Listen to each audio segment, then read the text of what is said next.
Ito nga pala yung papaltadahan natin na wall. Naka-layout na. Doon nga pala sa mga hindi pa marunong mag-layout ng palitada. Papakita ko lang kung paano ako mag-layout. Iba't iba naman diskarte ng mga mason dito sa pag-layout. Pero yung sa akin, ganito yung diskarte ko. Ito naman yung basic lahat naman ginagawa to Doon na lang, diskarte mo na lang paano mo tatansian. Pwedeng pa-cross, pwedeng dulo-dulo lang, meron sa gitna.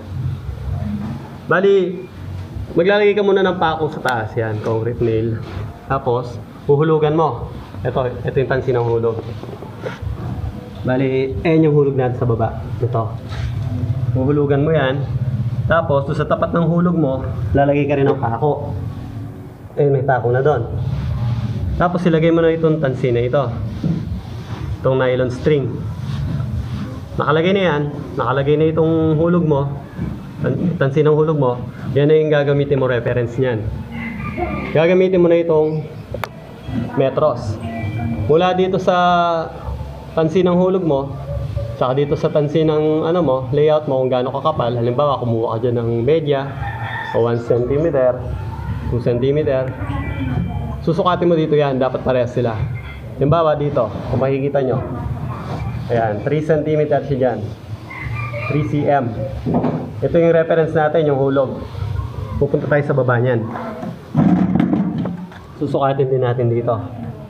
Kung 3 cm doon, dapat 3 cm din ang pagitan nito. Mula doon sa hulog mo at sa tanse.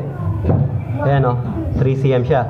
Ibig sabihin, nasa hulog itong layout mo. Okay na yan. Yan na yung pinaka-reference natin. Ngayon, pupunta tayo sa kabilang side. Ito yung hulog natin sa kabilang side. Ayan yung tanse. Kung makikita nyo, ayan. Ayan yung pako. Tapos ayan yung sa baba. May pako din. Same procedure lang din. Kanina, nilagay ko yung hulog dito. Tapos, sinukat ko yan. Kung 3 cm doon o 1 inches, dapat ganun din dito sa baba. Pag nagawa mo na yun, nahulugan na yung dulo-dulo. So, meron ka ng reference niya, yung dalawa yung kabilaan. Ito, saka yun. Magkocross ka na sa taas saka sa ibaba. Magmula dito, meron akong nakakross na kanse. Ito, nakikita nyo, patakbo doon. Papunta doon sa dulo-dulo. So, nakahulog ito. Meron din tayo sa taas. Ayan kung makikita nyo.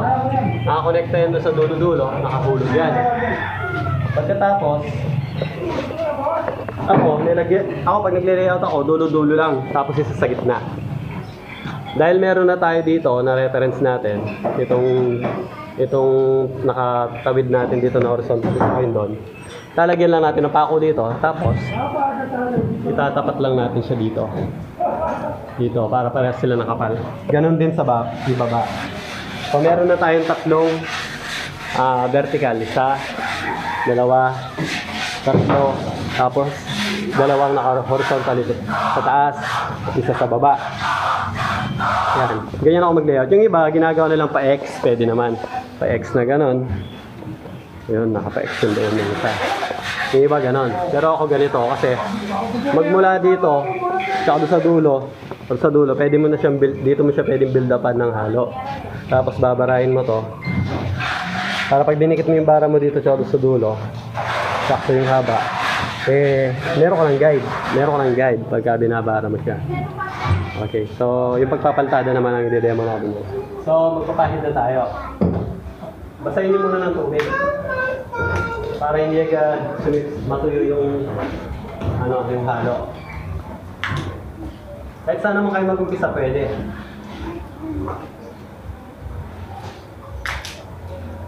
Ayan. Ako mag-umpisa na ako sa gitna, punta sa kalahati.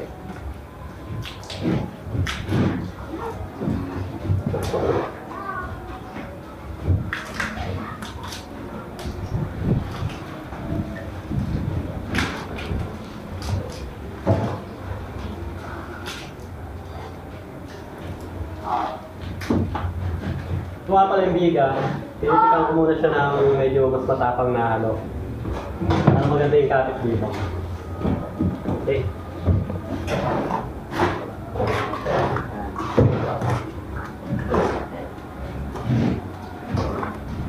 So, pagpahid naman, yung iba't ibang technique yan eh. Yung iba, ganito nagpapahid diretso. Ganyan. Diretso. Meron mga ganun nagpapahid. Diretso silang diretso silang nagpapahid sa ganyan. Okay din yan.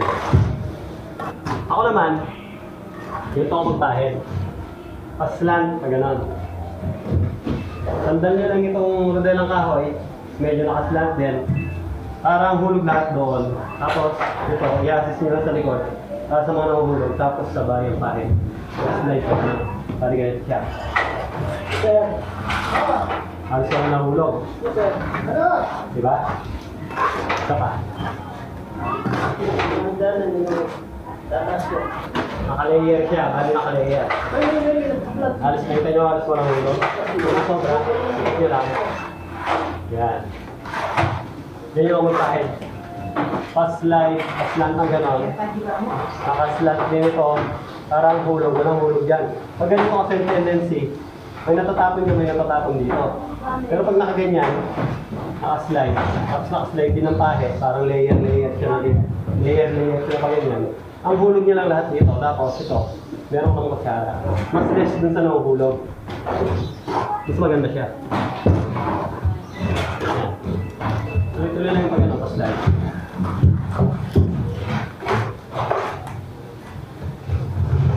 Hirap mag-ano, may bato. Ayan o. Nahahaluan ng bato.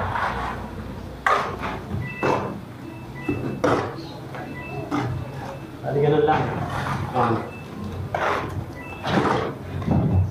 Panindaye.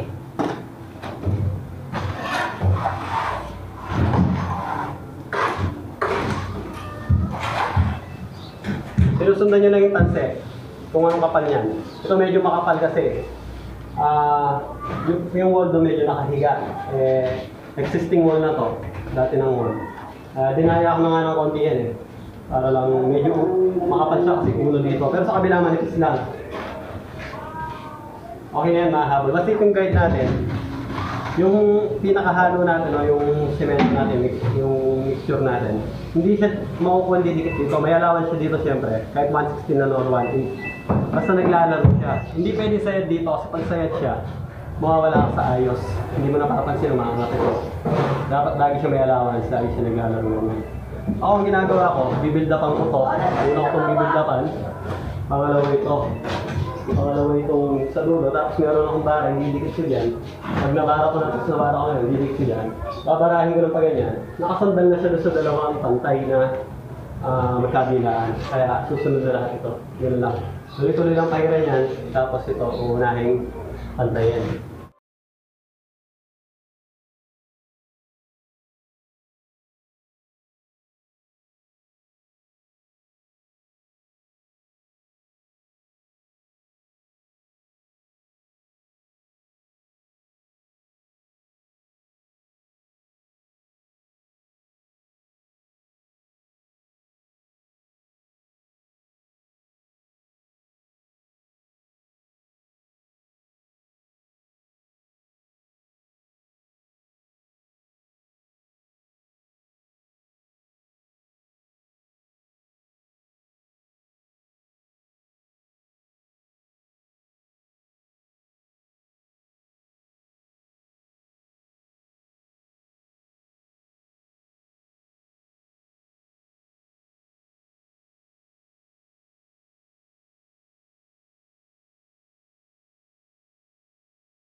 So bali na build up na nga pala natin to kanina. Ayan. Medyo pinantay na natin dito sa rodelang kahoy. Tapos babarayin natin siya ngayon. Pwede kayong gumamit ng kahit anong tuwid na pambara tulad ng kahoy. Maganda yung aluminum. Mas magaan at saka diretso. Nakalimutan kong dalhin yung aluminum sa bahay eh. Pero pwede na to. Ayan, ganito lang ang pagbara. Ayan, kung makikita nyo. Ba, hindi pa mga binabara, pantay na pala. Yan, ganyan nyo lang siya. Parang kinakayod-kayod nyo lang sobra. Makikita nyo naman kasi kung tuwid to pag pinatong nyo. Yan o. Nakikita nyo? Flat na siya. Pero kailangan hindi siya sayad dito. Medyo sayad pa siyang konti. Kaya, babarahin na natin yan. Ganyan lang. Mas maganda habang hindi pa masyado matigas. Tapos lagyan siya ng clearance. Kahit 1/16 lang hanggang 1/8. Dahil ito na yung magiging guide nyo. Kaya nakita nyo? Naglalaro na siya. Konti pa. Kailangan hindi siya sayad. Tsaka pantay-pantay ang clearance niya. Pantay siya sa bara nyo. Gagawa lang tayo ng clearance na 1/16 dito. Basta hindi siya sayad. Ayan, magalaw naman siya. Sa baba, masayad ng konti rito. Bawasan. Yan. Yan. Sa baba, konti pa.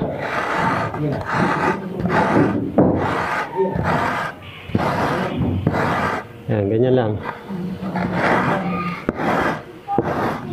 Tapos, lagi nyo chine-check. Yan, ilapat nyo yung bara nyo. Kung nakalapat na siya, flat, wala nang siwang, hindi na siya sayad, okay na yan. Okay na yan. Yan. Ayan o, hindi na siya sayad, okay na yan. Pantay na.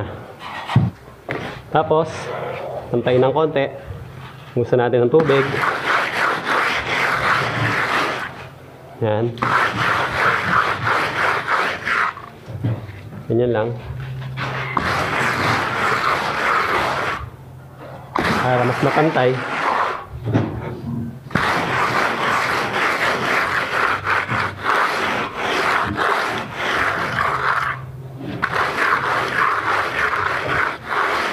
Yan. Ayan o.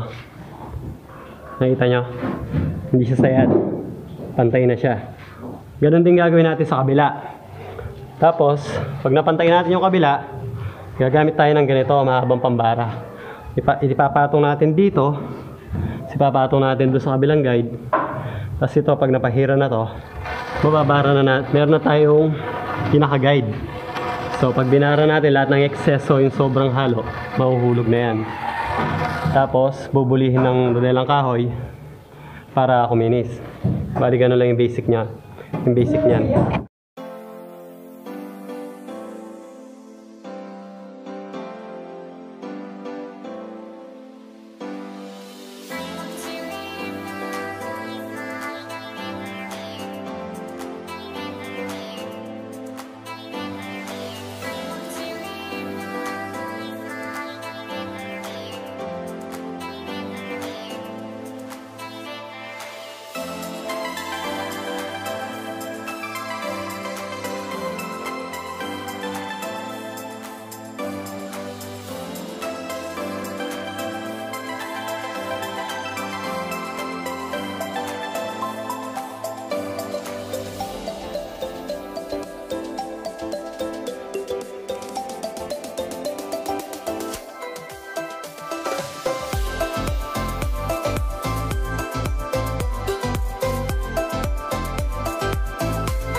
Yan.